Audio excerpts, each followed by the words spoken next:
história programada da vida, não é constante estarem incluídas certas fases dolorosas, as quais podem apresentar-se depois, em virtude de, pirronicamente, a criatura teimar em enveredar por um certo rumo, por onde não deveria ir. As consequências se manifestarão prontamente, em obediência à lei de causa e efeito. Os queixumes não só podem ser evitados, como eliminados, com espiritualização, que dá a compreensão e o entendimento preciosos para todas as horas, e a fortaleza espiritual indispensável, nos momentos difíceis. Conquanto as lutas, as contrariedades, os reveses sejam enormes, não faltando a espiritualidade, tudo se torna mais leve e suportável, a calma assegura a maior tranquilidade, e a criatura, no meio do vendaval, sabe para onde vai, em que terreno pisa, e que, por trás da borrasca que atravessa, estão os prados iluminados pelo astro-rei. Este conhecimento deve ser posto em prática, para dar bom resultado. O espírito vigilante não deve permitir que a onda de gemidos que envolve o mundo o atinja, e não fará coro com ela. Os lamuriosos estão por toda parte, a fornecer corrente para engrossar as faixas vibratórias dos queixumes, as quais só desaparecerão, se as suas fontes forem extintas. Cada lamentador ativo, é uma dessas fontes, que há de secar um dia, com o predomínio da espiritualidade. 10. As discussões. Nada há que mais afete a estabilidade de uma amizade, do que a discussão. Os seres temperamentais estão sempre prontos a promover discussões. A troco de dar cá aquela palha, a brasa e uma contenda. Numerosos casamentos foram à falência, por causa de querelas. Ninguém quer dar o braço a torcer, ao contrário, querem que os outros aceitem e adotem as suas opiniões. Chega até ao extremo de julgar que quem pensa de modo diferente não é amigo, e na primeira oportunidade, lanceta-se esse amigo. Não deixa de ser doloroso constatar-se essa faceta de pequenez no ser humano. E que fazer? Revidar, vigorosamente, o ataque. O melhor é não discutir, procurar reconhecer até que ponto chega a capacidade de compreensão do ególatra, e tratá-lo, humano e cristãmente, como convém. Não se deverá interpretar mal a frase que diz, da discussão, nasce a luz.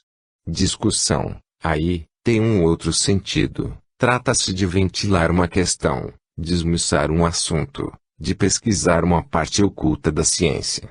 Essa discussão é proveitosa e necessária.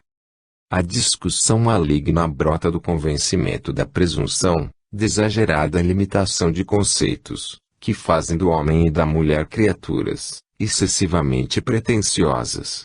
O espiritualismo deve, neste mundo primário, levar o indivíduo a reconhecer o pouco que sabe em face do muito que terá de aprender, para não assumir uma enganosa atitude, ao pensar que, pelo fato de haver se inscrito nas lides espiritualistas, tornou-se senhor absoluto do saber, capaz de sentenciar sobre todos os assuntos.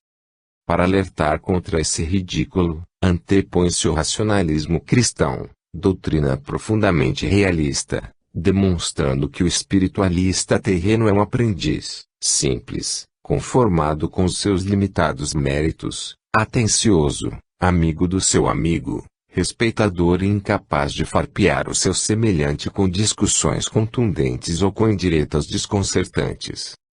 É preciso sempre respeitar a opinião alheia, levando em conta que não há dois seres com pontos de vista exatamente iguais, porque no mundo Terra não existe nada rigorosamente igual. As impressões digitais são testemunho disso. Logo, as razões que um determinado ser encontra para sentir a vida de um certo modo, não são, em regra, as que um outro sente. Partindo desse princípio, chegar-se à conclusão de que há uma razão própria para cada ser que o habilita a raciocinar de maneira um pouco distinta da do seu semelhante.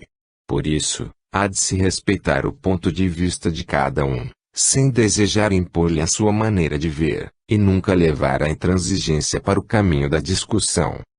Esta afirmativa não implica dizer que não existem ideias comuns a numerosos seres. Dessas ideias comuns é que surgem as seitas e religiões, os partidos e as associações, as correntes de confraternização e de solidariedade, entre as quais a dos adeptos do racionalismo cristão.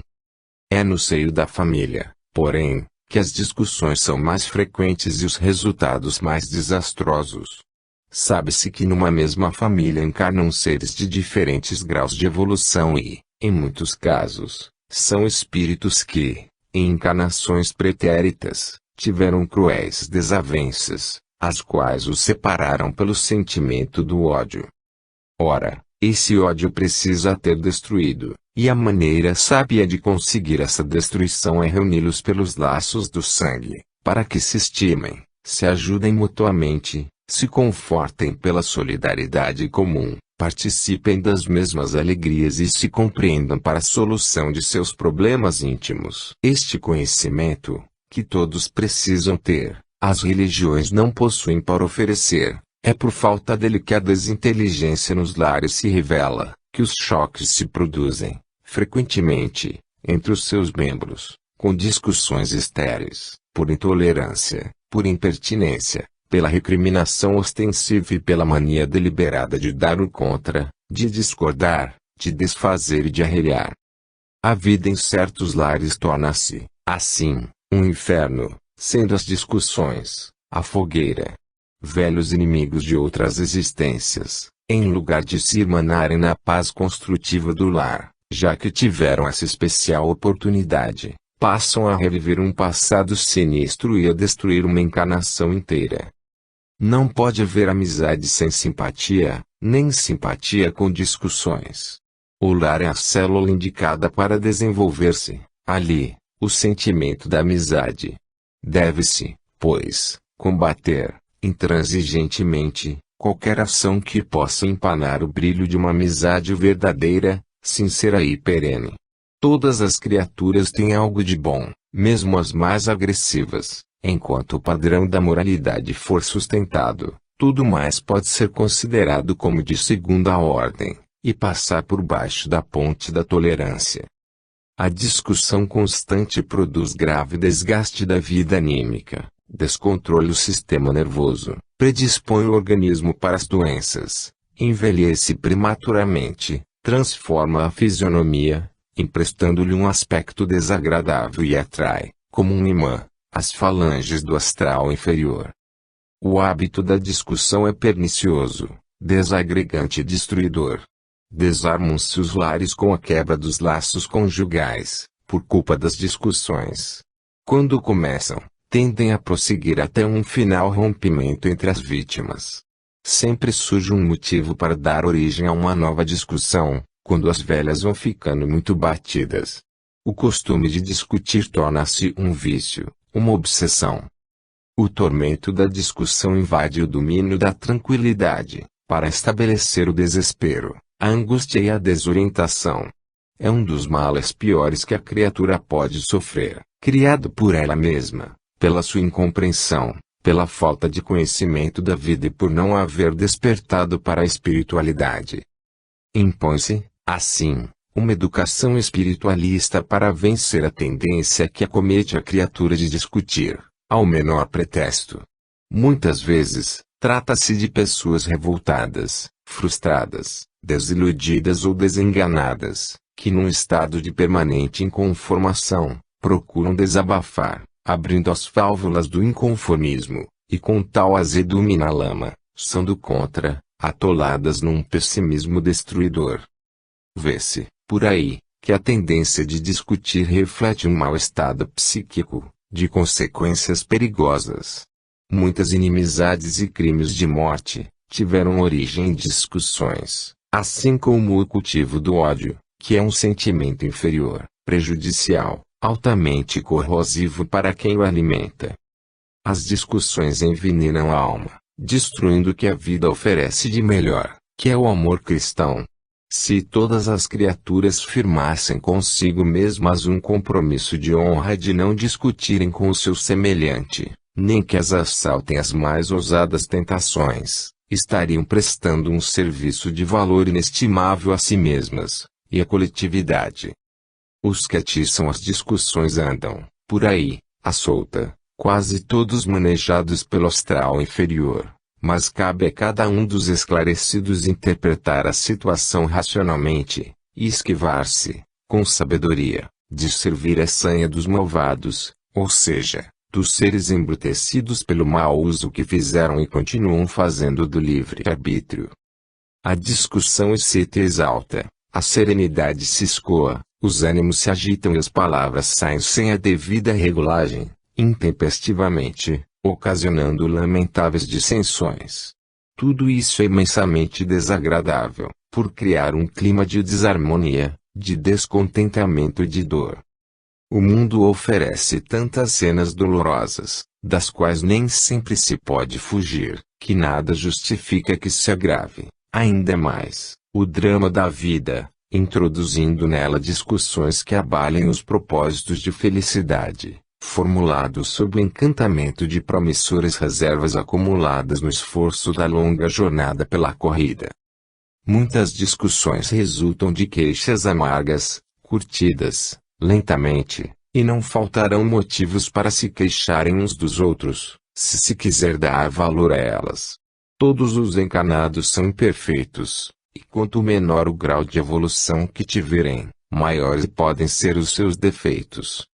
Mas é preciso não desejar o impossível, isto é, que o indivíduo que dá mostra de pouca evolução, proceda como se fora grandemente evoluído. Por isso, chama-se a atenção para a tolerância que se deverá ter para com aqueles que ainda engatinham na escala do desenvolvimento espiritual. O certo é que só a espiritualidade eleva o indivíduo, e grande parte da massa humana está alheia a essa verdade, sendo poucos, relativamente, os que se acham em condições de compreender a realidade que a espiritualização revela. Os que, porém, divisa algo além do que o comum dos seres pode alcançar no campo espiritual, precisam dar todo o concurso que a verdade sustenta, através dos ensinos espiritualistas. Se os que vieram ao mundo fizerem a sua parte corretamente, o procedimento se alastrará, e aos poucos irá se estendendo e ganhando mais terreno. Cumpre aos seres esclarecidos incutirem nos incautos ideia dos riscos das discussões, da sua inutilidade, do seu prejuízo e da desgraça que tantas vezes acarretam.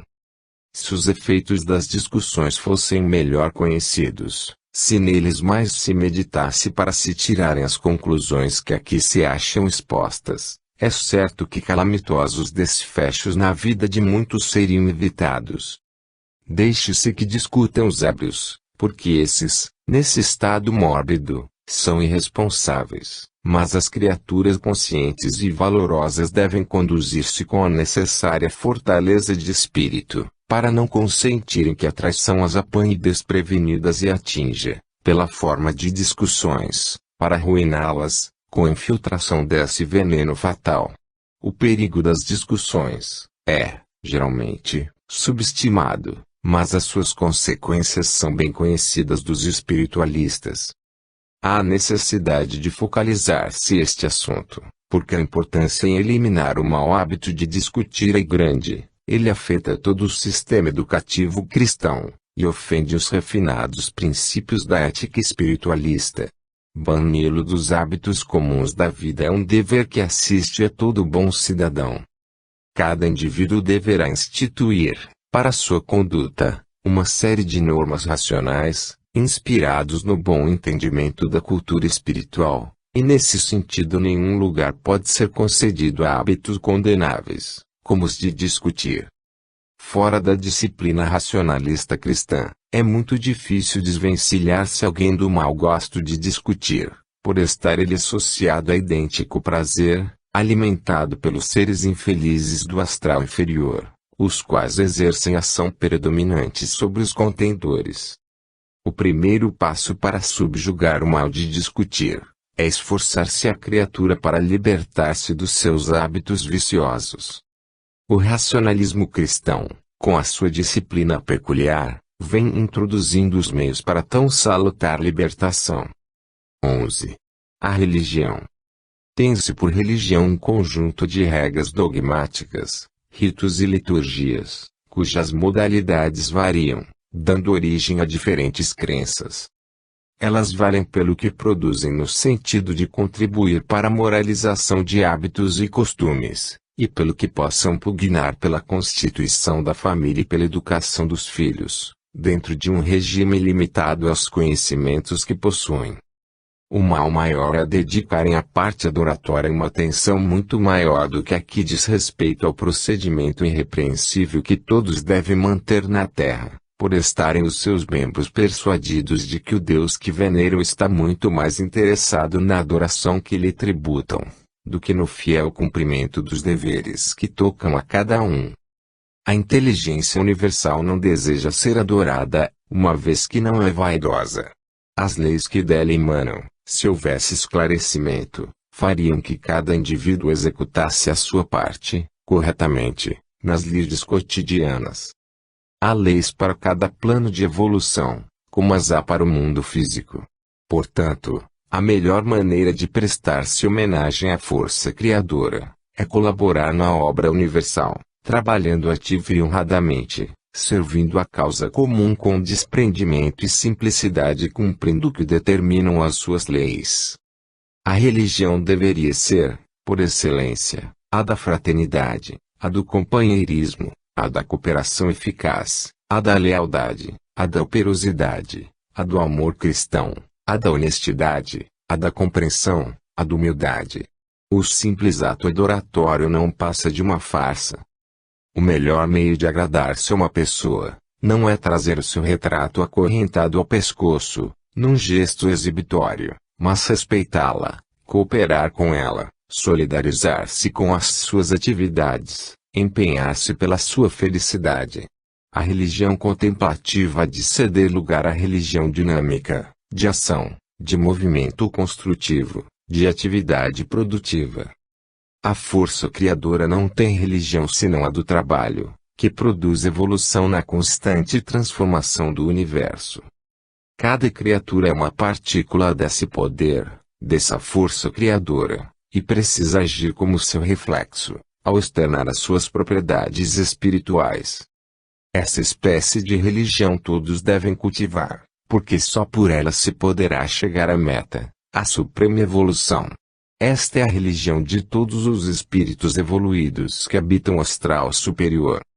A aplicação diária dos princípios racionalistas cristãos vale por todas as religiões, pelo que eles possuem de elevado, sem a intromissão de práticas e conceitos materialistas que a desvirtuam.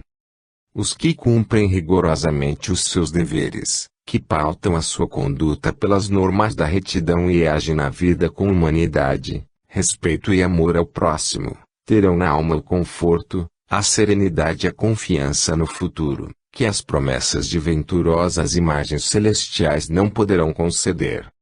Isso demonstra que o que mais vale é a bem orientada ação do indivíduo, segura, prudente, honesta, e não, como geralmente se pensa, a liturgia, tão do grado dos que apoiam as pompas, as alegorias místicas e exterioridades ostensivas e faustosas. A religião materialista mostra-se como se fora uma contingência da vida social, da vida mundana, sem aquele significado confirmatório da pureza interior, que faz com que as pessoas se revelem irredutíveis no propósito firme de não se associarem ao erro, à negligência e ao descaso pelas coisas sérias da vida. Eis a razão por que o racionalismo cristão não é religião, a sua estrutura não obedece a nenhum esquema religioso, e pelo fato de ser cristão, não quer dizer que tenha base religiosa. Este esclarecimento torna-se necessário para se evitarem confusões, e a bem da verdade. Ninguém, no racionalismo cristão, está proibido de ler tudo quanto as religiões indicam, ao contrário, tem todos, para isso, plena liberdade. Não há nele o temor de ficarem confundidos os seus adeptos com as contradições que as várias religiões apresentam. Essas confusões não atingem os princípios da doutrina, que são claros, precisos e evidentes. Não há a mais leve sombra de receio de que um ser, uma vez esclarecido, venha perder o esclarecimento conquistado. Não se desconhece que em muitos, a religião formalística exerce sua influência atemorizante, representa um freio, uma contenção para quem não dispõe de recursos individuais para, por si só, fazer frente às tentações do mundo. Evita-se, com ela, um mal com outro mal.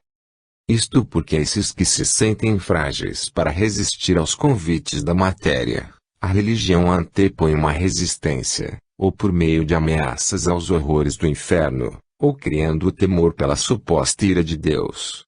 São como as crianças a quem alguns enganam com histórias do bicho-papão, para impedir que desobedeçam, mas nelas criando um complexo de covardia. A religião origina, assim, um sentimento de timidez muito prejudicial, pois, na encarnação próxima seguinte, o tímido terá de sofrer as contingências desse estado. Deve reconhecer-se, no entanto, que só é possível ao indivíduo desapegar-se da religião convencional, depois que adquirir conhecimentos espiritualistas suficientes para desvendar-lhe o mistério da vida. Enquanto ele estiver envolvido pelas tramas desse falso mistério, há de sentir uma vacilação permanente diante do desconhecido, vislumbrado em campo astral, e encontra algum consolo nos imaginários panoramas celestiais, que as religiões sustentam. Como se vê, estão elas as religiões, apoiadas em bases falsas e insustentáveis, face à realidade dos fatos. Como, porém, sem espiritualidade a vida terrena é um amontoado de ilusões, entende-se por que a religião, tal como se apresenta na Terra, concorra, com a sua parcela ilusória, para fortalecer o materialismo reinante. As fórmulas religiosas atendem bem aos anseios das criaturas mundanas, que desejam ver acomodadas as suas aspirações terrenas, egoístas, gananciosas e usurpadoras, aos preceitos chamados divinos, como o do perdão. Sendo um organismo plasmado pelo homem, a religião se divide em tantos ramos quanto são os moldes que se ajustem às várias índoles dos indivíduos. Cada grupo, com o seu modo de sentir e ver, encontra num dos ramos aquela soma de promessas que melhor o satisfaz. Promessas irrealizáveis e vãs, acalentadas pelo estímulo de uma fé que se extrai do inverossímil. Estas palavras não são dirigidas aos religiosos que ainda precisem viver nessa fase de ilusórios encantamentos, mas aos despertos, que reconhecem a sua união com a força criadora, como suas partículas integrantes. Estes últimos encaram a vida com a indispensável realidade, sem temores, e com o desejo de conhecer as coisas na sua verdadeira expressão.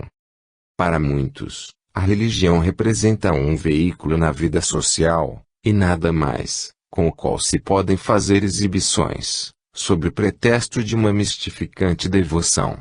A religião em nada se assemelha àquela simplicidade evocativa de espiritualidade, tão bem caracterizada no procedimento do Mestre Nazareno. Jesus não fundou nenhuma religião, limitando-se a difundir ensinos de elevada moral, com o propósito de orientar os que quisessem seguir pelo caminho da espiritualidade, dando exemplos de humildade dignificante e demonstrando a força do pensamento e fortalecer o espírito de renúncia a estimular o desapego pelos atrativos mundanos, ao exaltar as virtudes espirituais e eternas que todos possuem e precisam revelar e desenvolver. Veja-se, com olhos de bom entendimento, a existência da religiosidade, que tem a sua razão de ser, no estado em que se encontra a maioria dos seres encarnados. Ela satisfaz o anseio de muitas almas, que não estão preparadas para receber outra disciplina. Se todos estivessem num mesmo grau de evolução acima do que oferecem as religiões, então seria compreensível que elas estivessem superadas. Mas não é esse o caso.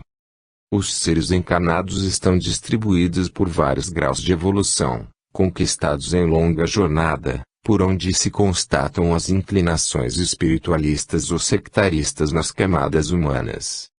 Não há crítica a fazer aos religiosos profundamente devotados às suas seitas, porque eles estão no seu caminho e necessitam de percorrer a estrada em que se acham colocados, para atingir, mais adiante, outros pontos, de onde descortinarão novas perspectivas.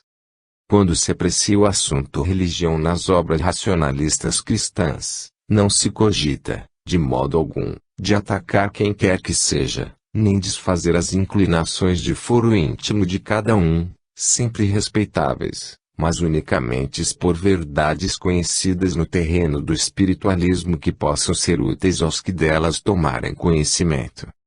Com insistência sempre se recomenda que quando não agradarem os ensinamentos disseminados pelo racionalismo cristão, cabe deixar que fiquem à margem, para outra ocasião. Não se deseja, em hipótese alguma, estremecer a fé dos sectaristas que dela ainda precisem para melhor viver. O racionalismo cristão é uma doutrina liberal, quanto ao modo de respeitar o ponto de vista alheio, e também não estabelece limitações para que o seu seja conhecido, divulgando-o, para isso, em suas obras, com o objetivo de ajudar o semelhante a encontrar-se a si mesmo, como força e matéria. Assim procede, por dever de solidariedade humana e de amor cristão. Sigam todos sempre adiante, à procura de dias melhores, certos de que o espírito que bem procede encontrará maior felicidade. A evolução virá com o esforço que nesse sentido for empregado. Fujam os religiosos do fanatismo, da obsessão, das limitações doentias, da estreiteza de vistas. Não sejam exclusivistas, não se julguem seres privilegiados, dizendo-se filhos de Deus. Procurem ir abrindo, aos poucos, os olhos da alma, para verem mais distante. Tratem de não ficar jungidos a leituras que só mostram uma face da moeda, e procurem ver e examinar o que há do outro lado. Tenham confiança na sabedoria que os há de iluminar. Se não procurarem a iluminação, nunca chegarão a ela. Jesus dizia: examinai todas as coisas, e retende o que for bom. Ora, como se poderá examinar alguma coisa, sem leitura, sem estudo, sem pesquisa? Como é que o racionalismo cristão se empenha para que todos estudem, pesquisem, leiam e analisem, e ninguém ali se perde, por causa disso? Pergunta-se aos religiosos: não lhes parece que os que merecem semelhante liberdade de ação, mostram-se, em realidade, bem seguros dos seus conhecimentos? A intenção do racionalismo cristão é a melhor possível. Não há ali interesses pessoais e subalternos. Não procura sócios contribuintes, não sustenta a sua doutrina à base de coletas, nem de comercialismo de qualquer espécie. Também não se pedem esmolas para os pobres, nem dízimos para o Senhor. A força criadora não precisa de coisa alguma, de ninguém, muito menos de dízimos, nem tampouco de receber esmolas para ter com que alimentar os necessitados. Não se pode, em sã consciência, conceber a inteligência universal na dependência de migalhas e mesquinharias humanas. 12. A reencarnação. Corre, entre as seitas denominadas cristãs, a falsa ideia de que só os espíritas admitem a reencarnação. Muitas outras seitas e religiões conhecem a realidade sobre as reencarnações. A reencarnação é um ato implícito nas leis da evolução, e quem aceita a evolução como um desdobramento racional da vida, não pode deixar de reconhecer na ação reencarnatória um processo evolutivo. Evidentemente, como pode alguém evoluir do estado selvagem, como o de um índio ou de um sábio, sem ser por via de numerosas reencarnações? Isto, sem levar em conta o que se passa, em matéria de evolução, antes da partícula da inteligência universal encarnar num corpo humano.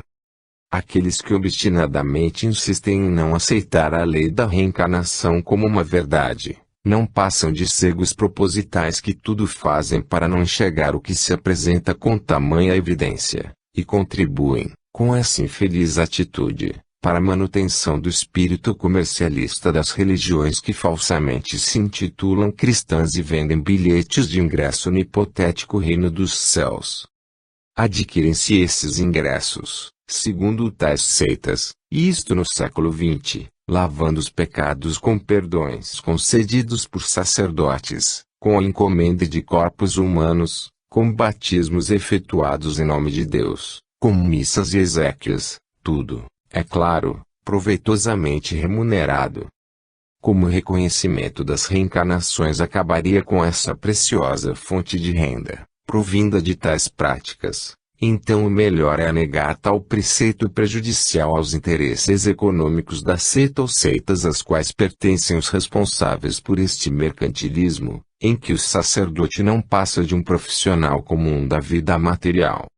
Crer na reencarnação, segundo os que adotam critério atiloso, é ser espírita. Ser espírita é ter parte com o demônio, e ter parte com o demônio é estar irremediavelmente condenado às fogueiras terrificantes do inferno, para todo sempre. Realmente o quadro arquitetado com a argamassa da ignorância é espantoso, e aqueles que se sentem inseguros sobre a verdade da vida, atemorizam-se, e ingenuamente preferem não acreditar na realidade proclamada, ainda que esta atitude contribua para sua infelicidade.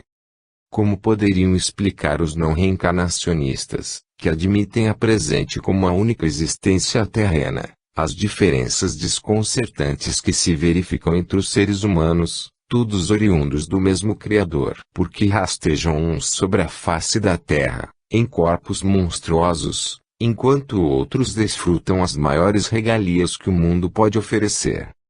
Que Deus é esse que comete a bárbara injustiça de tratar os seus filhos com tão estúpida desigualdade? Que critério absurdo é o desse Deus que coloca seres da mesma origem uns ao lado dos outros, para cotejo humilhante, em corpos deformados uns e esculturais outros? No íntimo, para os não reencarnacionistas, esse só pode ser um mundo aviltante, organizado por um Deus inconsciente, sem noção de justiça, protecionista parcial, digno da repulsa de todos aqueles que vivem, miseravelmente, no charco das mazelas, nos vales das lamentações. É comum esbarrar-se com indivíduos que, tangidos pelos maiores sofrimentos, e educados na inglória mística da Igreja, blasfemam contra Deus e injuriam-no, naquele desespero compreensível da própria incompreensão. Na realidade, não pode haver compreensão diante do que a vida a todos mostra, fora do entendimento, claro e racional, revelado pela evidente lei das reencarnações. Nada mais justo que cada um pague o que deve, desde que haja sentimento de responsabilidade, pois a lei das reencarnações está baseada nesse princípio simples e justo, de cada um resgatar, por seu ou a sua custa, aquilo que deve. Os débitos e os créditos são apurados, em cada existência, pelo espírito desencarnado, quando retorna ao seu mundo de luz, e pelo resultado dessa apuração, será relativamente feliz ou infeliz na existência seguinte. Quando o ser não tiver mais possibilidade de contrair débitos na existência terrena, em virtude da suficiente evolução adquirida, não reencarnará, daí por diante, porque a vida terrena não lhe poderá mais ser de nenhum proveito, no sentido de aumentar a sua espiritualidade. Neste caso, prosseguirá em plano astral a desenvolver a sua evolução, em outras condições de vida, só reencarnando um ou outro ser desse grau, excepcionalmente, em missão de sacrifício espontâneo, para ajudar os da Terra a acelerar a sua evolução. Tenha-se em mente que enquanto não se torne o ser insensível aos atrativos terrenos, enquanto tiver desejos de atirar-se a eles, o fará como se caísse numa armadilha, inconscientemente. Os ilusórios atrativos terrenos possuem o dom de infartar a criatura sedenta de uma enganosa felicidade, que se extingue, quando reconhecida a sua precariedade. Para a satisfação desses anseios, o indivíduo mal orientado comete todos os desatinos e carrega-se de pesados débitos, os quais representam capital corrosivo, que terá de desintegrar-se no curso de encarnações futuras. As criaturas bem orientadas, precavidas e prudentes, exercitantes da força de vontade, que não se deixam magnetizar pelos falsos encantos da luxúria e adotam uma norma de vida pautada por princípios espiritualistas, não se deixam enredilhar pela astuciosa mentira escondida por trás da provocante trepidação terrena. Enquanto, porém, a criatura for incapaz de impedir a formação de um débito no curso de uma existência terrena, até tornar-se imune, pela ação da vontade, ao vírus que produzirá o débito, estará sempre a aumentar o seu passivo. Todos os que por aí andam entregues aos amáveis convites terrenos, saturando-se dos prazeres que eles proporcionam, surdos à voz da consciência espiritual, estão bem enleados nas malhas das armadilhas mundanas, preparando a sua volta à Terra para novos e diversificados cursos purificadores. O espiritualista não encontra nenhum prazer em numerosas regalias mundanas, que constituem um supremo deleite para o materialista gozador. É uma questão pura de grau de evolução. O materialista gozador vai deixar de ser o que é para tornar-se um espiritualista, com o correr dos tempos. Esse dia chegará, com toda a segurança, como seguro é o conhecimento que está tomando desta verdade, neste instante, o pesquisador de assuntos espiritualistas. Encarregar-se-á disso o mundo escola, o planeta Terra, que, para cada encarnação do indivíduo, lhe oferece um ambiente propício ao ajustamento que se deverá operar. Há indivíduos que reencarnam dezenas de vezes para conseguir uma dose da evolução que poderia ter sido conquistada uma única vez. Os espíritos do astral superior, que acompanham a evolução dos seres na Terra, são de uma paciência inesgotável, face ao respeito que têm pelo livre-arbítrio de cada um. Acontece, porém, que, como as leis universais tudo prevêem, os morosos papavos e os recalcitrantes desvirtuadores da moral cristã, estão sujeitos, sempre, aos resultados da incúria por eles imprevisível, de profunda percussão na sua trajetória evolutiva, da mais funesta consequência.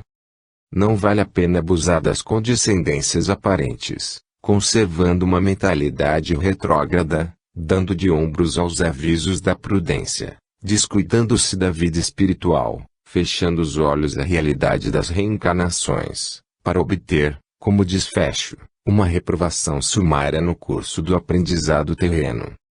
As reencarnações são necessárias, porque no mundo astral correspondente ao seu grau evolutivo, em que todos os habitantes têm, pouco mais ou menos, a mesma evolução, não dispõe o espírito de meios para pôr em xeque as suas falhas e defeitos, a fim de poder corrigi-los e eliminá-los.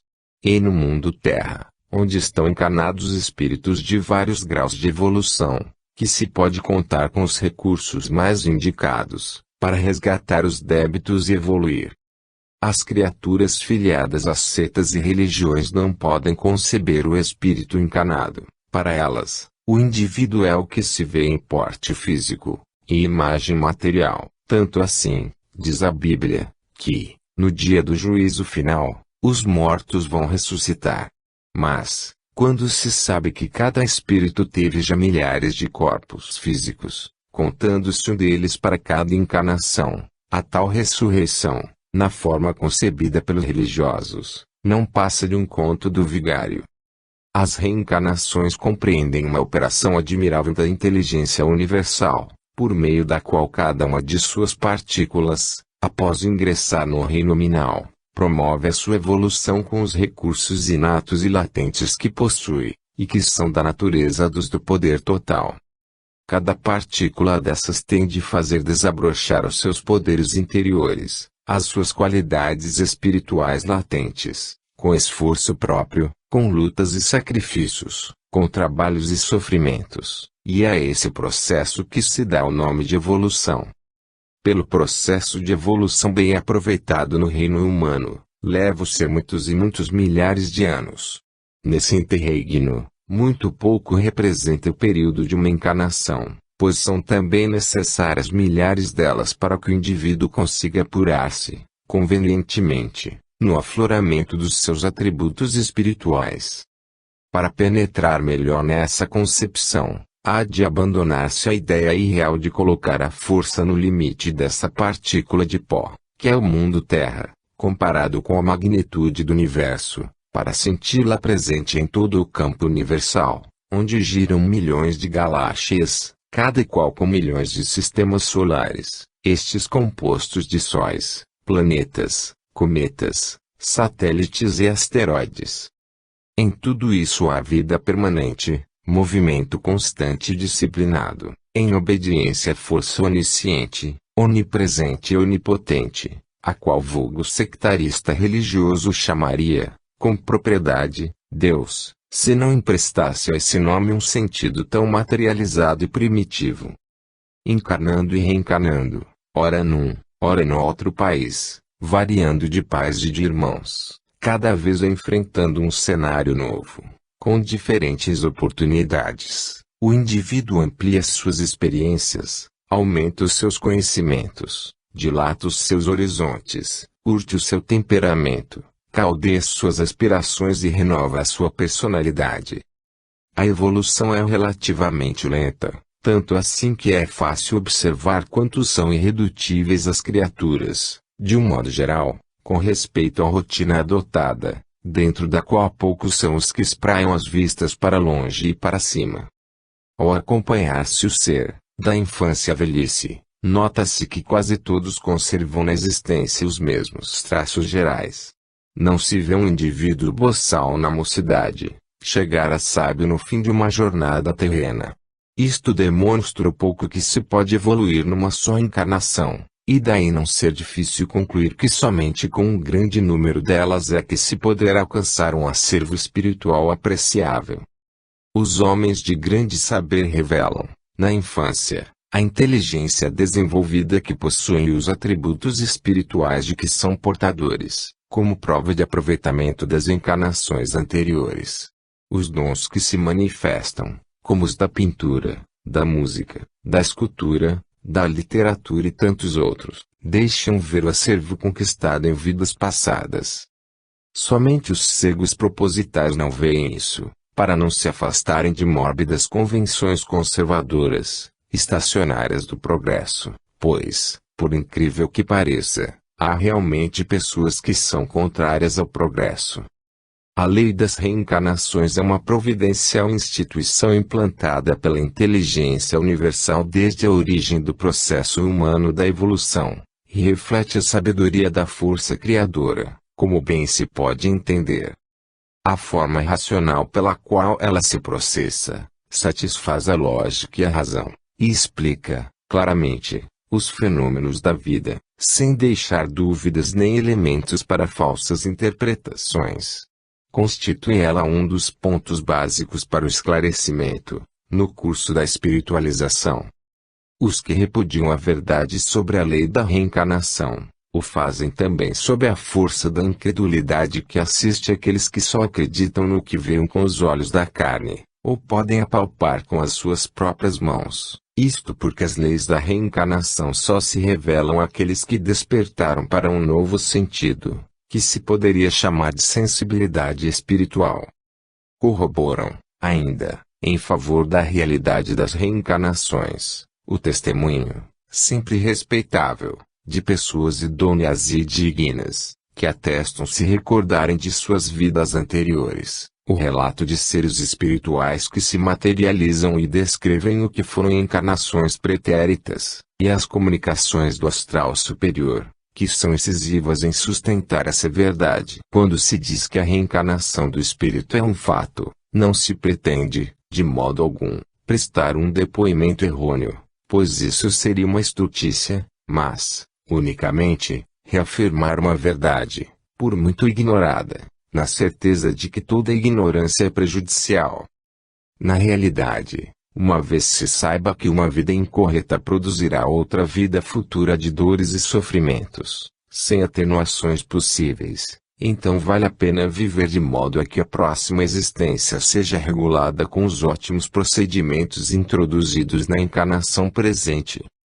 Ora, poder-se-á dizer, os devotos religiosos sinceros não terão de arrepender-se do que fazem, se tiverem de voltar a reencarnar depois.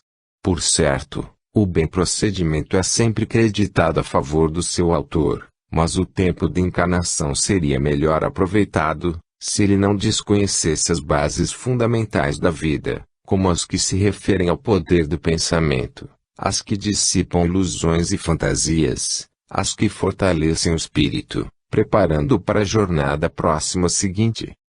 Nada justifica que o espírito encarnado não se interesse por aquilo de que tem necessidade para melhor se conduzir, que é o esclarecimento. Como espíritos que todos são, ninguém pode, sem graves consequências, menosprezar as leis espirituais, que se unem num código de princípios chamado espiritualismo, no qual se encontra a lei das reencarnações. Quando se sabe por que se sofre, há a resignação, e a confiança que todos devem ter nas leis espirituais não se abala, desde que se compreenda que o presente é simples reflexo de ações passadas, como o futuro será o reflexo das ações presentes. Com tal entendimento, não se cometerá a injustiça de atribuir a terceiros os males que sobrevierem, decorrentes das condições da própria vida. A encarnação é preparada previamente, de conformidade com as encarnações anteriores, de onde se extraem todos os dados necessários sobre as falhas que precisam ser eliminadas. É certo que tais depurações só se conseguem através da dor. Encarnar e reencarnar é processo comum a todos os seres, e não há conceito rejeitável nesse fato. Em cada encarnação novos afetos são cultivados, e assim, ao fim de milhares delas, dezenas ou centenas de milhares de criaturas ficam ligadas, entre si, por laços de verdadeiro amor. Reconhecer o conceito reencarnacionista é conhecer a verdade sobre a evolução, é firmar-se num conhecimento real, é fortificar as suas convicções, estabelecendo-as em bases sólidas. Vultos do passado, ornamentais da história, que não se destacaram por um proceder espiritualista, voltaram a reencarnar, passando de nobres a humildes servidores, consoante o mau uso que fizeram dos poderes de que dispunham. O mesmo acontecerá a muitos dos que hoje, aliados das jornadas que os esperam, tão absorvidos se encontram em galgar o pedestal da fama ou da notoriedade, com menosprezo das coisas do espírito, se esqueceram de que são almas em evolução e como tal, cada gesto, cada palavra, cada atitude, cada ação, tem o seu reflexo, o seu eco, a sua consequência, no cenário das reencarnações futuras. É comum ouvir-se dizer que todos aqui estamos no palco da vida, para usar linguagem cênica. Cuide-se, cada um, de não preparar para o próximo retorno, uma farsa, uma comédia, um drama ou uma tragédia. Ninguém se deverá esquecer de que riqueza material e posições servem como experiência, como recursos que conferem um papel a desempenhar-se no mundo, sem se deixar dominar ou empolgar vaidosamente por ele, sem se prevalecer dele para fins egoístas. Caso contrário, consumase o fracasso do desempenho, e a perda da encarnação. Se todos os descuidados, que apenas se ocupam do dia de hoje e, por isso, vivem desentrusados com a realidade do porvir, pensassem um pouco nas razões que motivam as reencarnações, por certo adotariam outra postura na cena que desempenham. Já que todos têm de reencarnar para evoluir, é evidente que devem ser evitadas reencarnações dolorosas, marcadas, do princípio ao fim, pelo sofrimento. Cercados pela miséria, moídos pela tortura de situações angustiantes, encontram-se, no entanto, milhões de seres, vítimas da ignorância que predomina na órbita sectarista alimentada pelas religiões materialistas sobre o que lhes vai acontecer, quando procedem mal. Então, nada mais importante do que possuir uma convicção iluminada, uma consciência clara e límpida de que a vida de cada ser no planeta é constituída de uma série de reencarnações sucessivas, de maior ou menor números, conforme o aproveitamento que for sendo feito de cada uma delas. Para isso, e para cada um, é escolhido o ambiente que melhor possa favorecer o desempenho da tarefa, chegando-se a dar até a variação do sexo, nascendo o indivíduo homem ou mulher, conforme exijam as experiências que tenha de colher para dar à sua estrutura espiritual a conformação moral indispensável.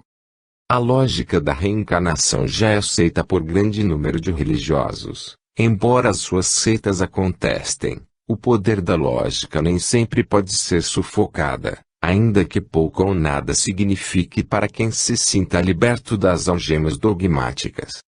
Porque não se conhece nenhum argumento sólido que possa defrontar-se com a realidade das reencarnações. O número de reencarnacionistas sobe dia a dia, iluminados pela verdade que cada vez mais se expande, e não está longe o dia em que todos a reconhecerão, por estar chegando ao fim o tempo das trevas.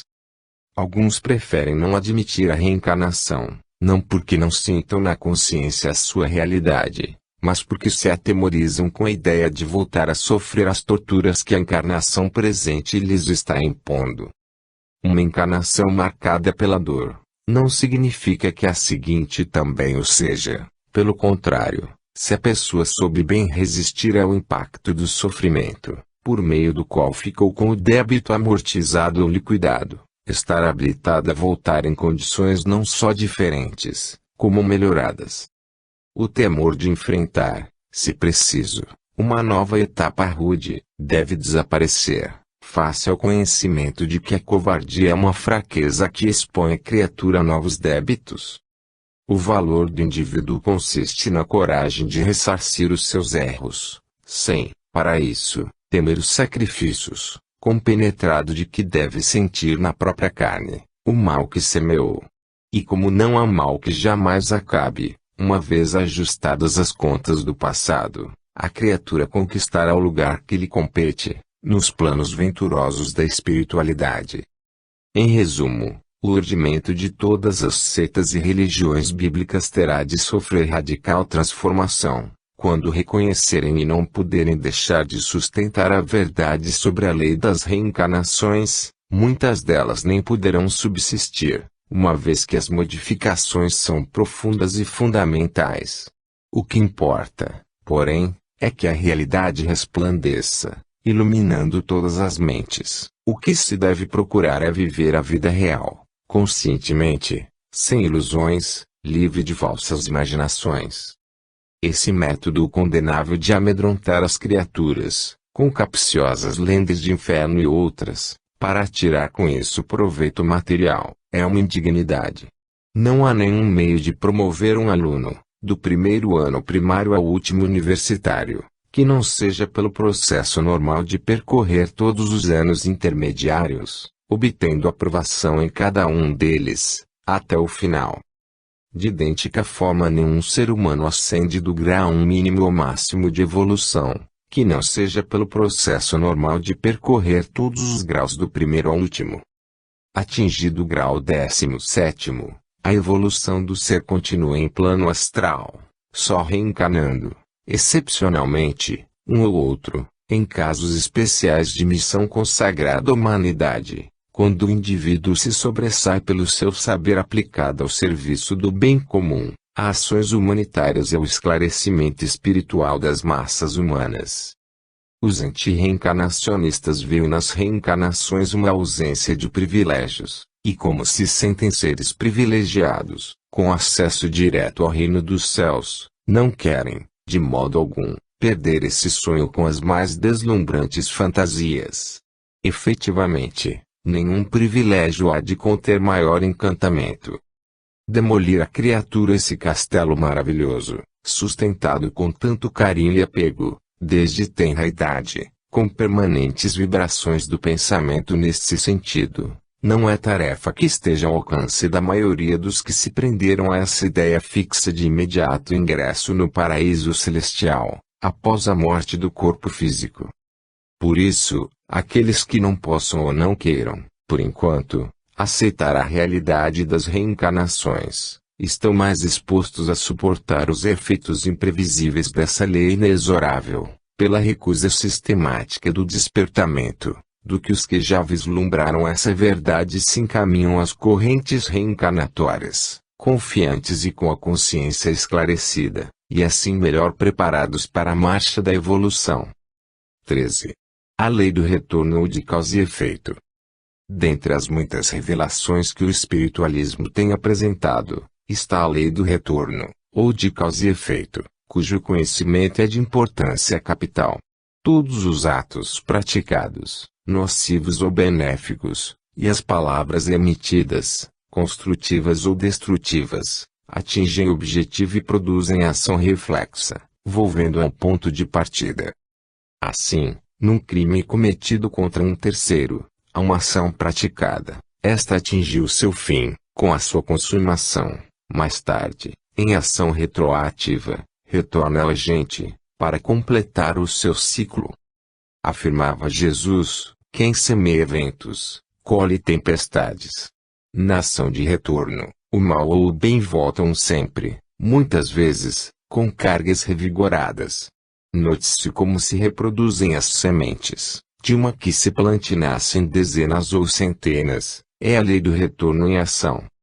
O mesmo se dá com as palavras, elas são emitidas pelo pensamento, ativas e imantadas de energia, atingem o alvo com maior ou menor intensidade, conforme o calor com que foram proferidas ou projetadas, e as suas vibrações voltam ao ponto de origem, carregadas de novas energias, não raro, com o seu potencial de força aumentado.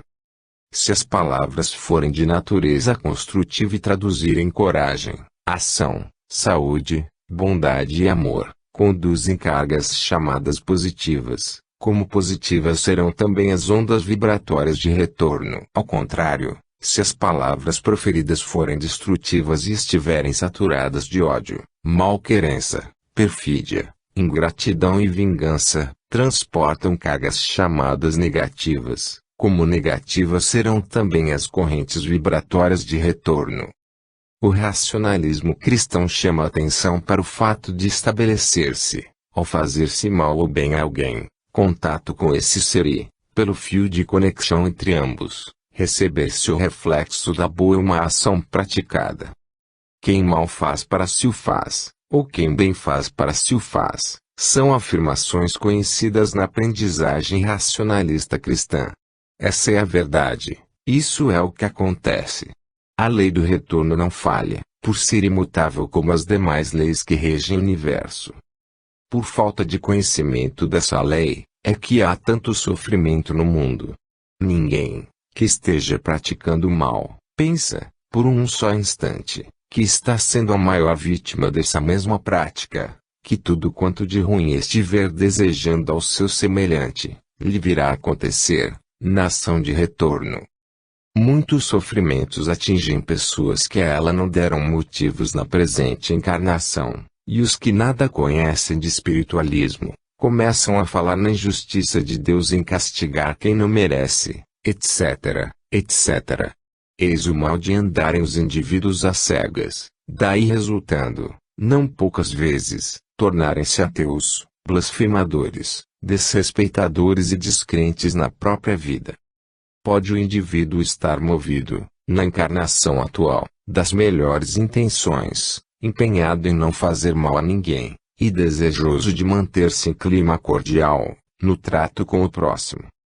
Isto prova que as lições do passado estão lhe valendo muito, que tem bem gravadas no subconsciente as experiências que a vida lhe proporcionou em existências pretéritas, mas não quer isso dizer que não tenha débitos contraídos, até mesmo em épocas remotas, ainda não resgatados, e que precisam ser liquidados e extintos para sempre. Ocorre então, nesse caso, numa encarnação bem aproveitada, quando os dotes da bondade expressam a queima dos valores negativos e dos erros consumados em etapas longínquas, sem motivos aparentes, em se levando em conta apenas aquela existência corrente, o quadro dramático pode aparecer, assinalado de cores vivas e impressionantes. É o retorno de ações distantes que concluem o seu ciclo. O desfecho final com a conclusão do ciclo pode retardar, mas consuma-se, implacável e inapelavelmente. É isso que está estabelecido nas leis universais, e não há ninguém que as possa alterar. A tola ideia de que Deus concede perdões, pretende, ingenuamente, destruir, modificar ou violar essas leis.